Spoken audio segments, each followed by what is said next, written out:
Hi guys, itong kwintas na to is almost 1 year na. Binili ko siya sa TikTok. Yeah, pero hindi siya nagpi-fade. So, ito yung ginamit ko sa school ng aking anak.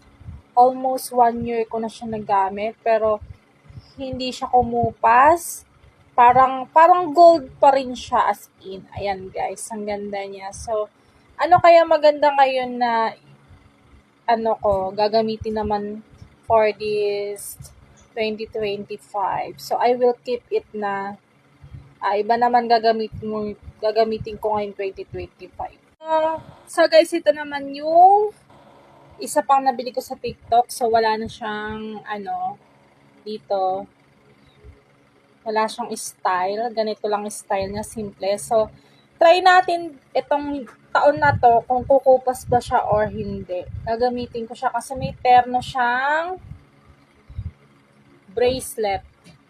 Ayan, guys. This is my 2025. At ito namang ring, singsing. Almost 1 year ko rin siya nagamit. So, papalitan ko rin siya. Itatry ko yung iba. So, mamimili ako kung ito ba or ito ba.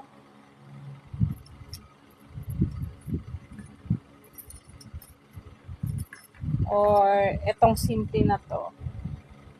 Ayan, tatry natin yan guys.